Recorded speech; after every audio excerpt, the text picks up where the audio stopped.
Avertissement. La technique respiratoire présentée est à visée de bien-être et non thérapeutique.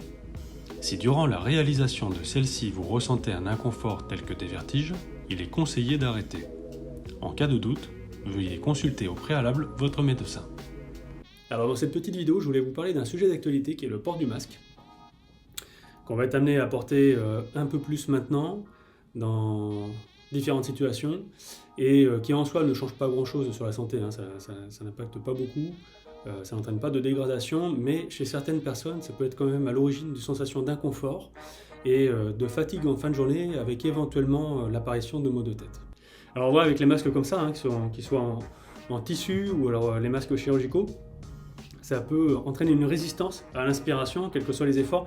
Et c'est vrai que nous, par exemple, dans la journée, quand on fait des séances, lorsqu'on manipule sur les séquences de manipulation, des séquences qui sont assez actives, hein, on bouge pas mal, on peut parfois être gêné, surtout quand il fait chaud. On a l'impression en fait de faire du sport contre résistance, comme en altitude. Donc pour ça, il y a des petits exercices très simples à faire, notamment au niveau de la respiration, bien travailler sa ventilation de façon à bien oxygéner le corps et finalement lutter contre cette respiration contre-résistance chez certaines personnes qui peuvent être amenées à le porter toute la journée. Alors pour ça, il suffit de faire un petit exercice comme ça de respiration le soir en rentrant chez vous, lorsque vous êtes au calme. Ça va vous permettre de bien réoxygéner votre corps, ça va amener une détente. Je vous déconseille de le faire juste avant de vous coucher parce que ça peut quand même activer la circulation, donc ça peut défavoriser l'endormissement. Alors je vais vous montrer déjà une technique de ventilation. C'est une technique en fait qui permet d'oxygéner donc l'ensemble du corps. Et en fait, cette technique, vous pouvez l'utiliser dans le contexte actuel par rapport à la Covid, mais vous pourrez très bien l'utiliser dans d'autres circonstances, pour tout ce qui est préparation sportive, tout ce qui est... moi, par exemple, j'utilise beaucoup quand je fais des Spartan Race en altitude, pour la préparation justement au manque d'oxygène, parce que des fois, on peut faire des épreuves qui sont à 2500 mètres, voire plus. Et on peut aussi s'en servir pour tout ce qui est concentration, récupération. Donc c'est vraiment une technique, comme on dit, tiroir, hein, on va s'en servir pour tout, et ça peut être bien de la connaître. Alors pour travailler cette ventilation, il faut être au calme, si possible, dans une position confortable. On peut très bien le faire assis, on peut le faire allongé aussi.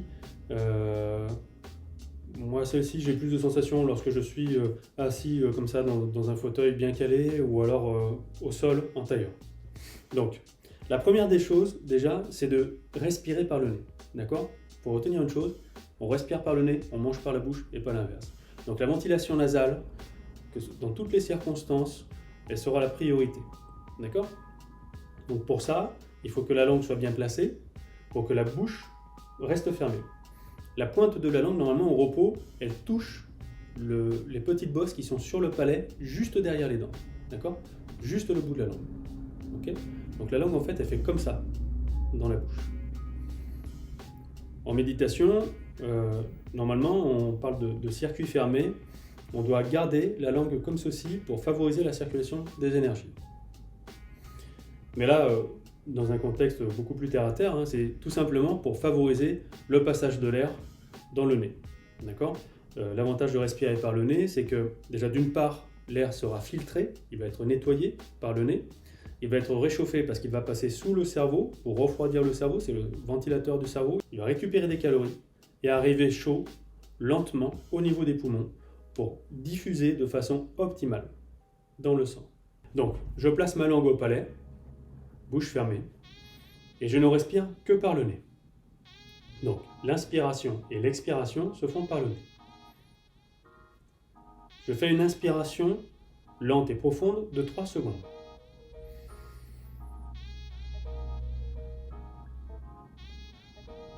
Et je fais une expiration lente et profonde de 3 secondes.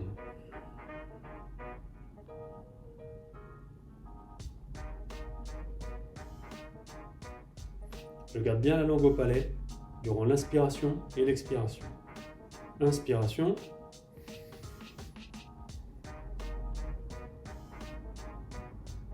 expiration, inspiration,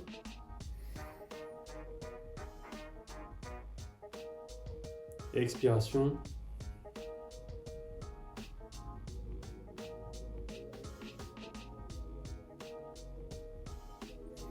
ça c'est le mouvement de base. Maintenant, ce que l'on va faire, on va faire 9 inspirations de grande amplitude de 3 secondes, 3 secondes. Et à la 10e, on va faire une inspiration maximale pour faire entrer le maximum d'air jusqu'à la capacité totale des poumons.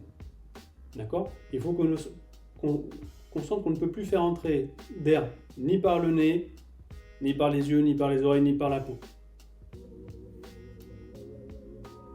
On inspire. On expire.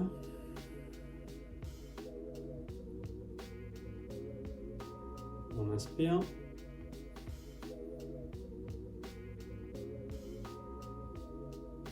On expire.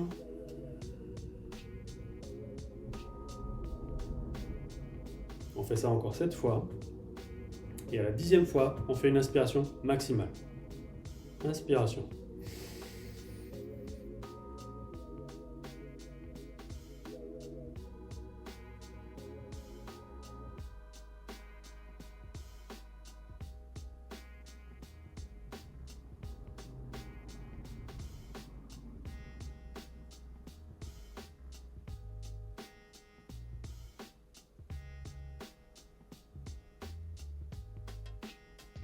Et expiration. Et on expire au maximum. On vide le ventre, les poumons. Souffle, souffle, souffle. Et à la fin,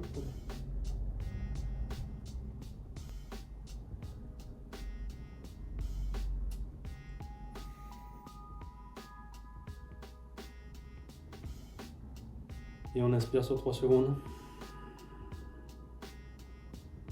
On inspire. On expire sur 3 secondes. On inspire sur 3 secondes.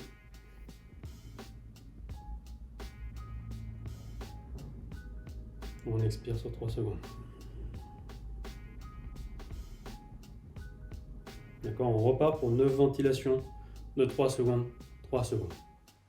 Grâce à cette technique, vous allez débrider votre diaphragme et gagner en amplitude respiratoire.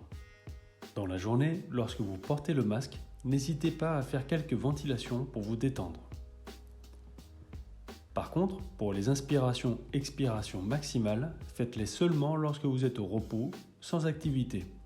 Ne les faites surtout pas lorsque vous conduisez à cause des vertiges qu'elles pourraient provoquer.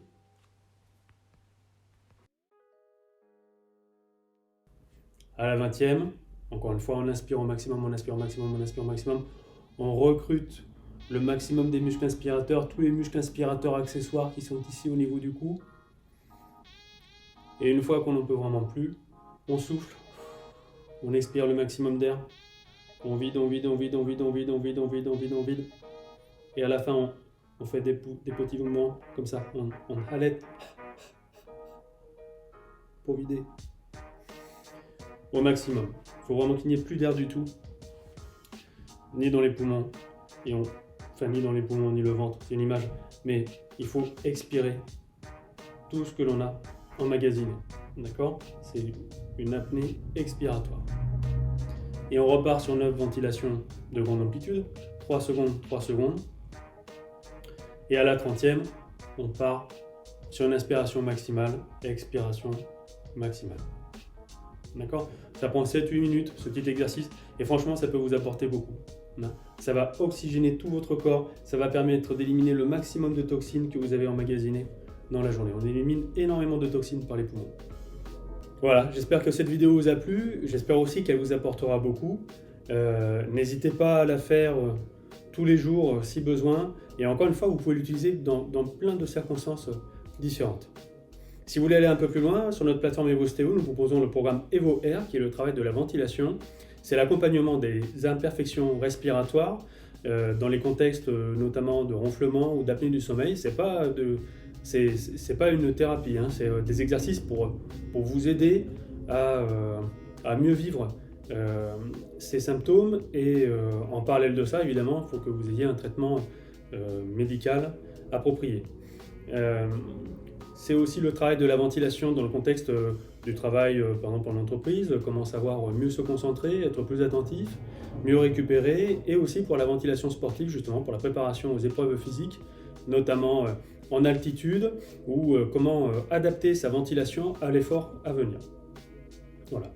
On aborde aussi le sujet de la ventilation sur le programme Evo IDNS, qui est un programme un peu plus engagé pour les personnes qui veulent aller un peu plus loin au niveau physique et mental. Si vous voulez, on se retrouve sur la plateforme Evo Ostéo et je vous dis à bientôt.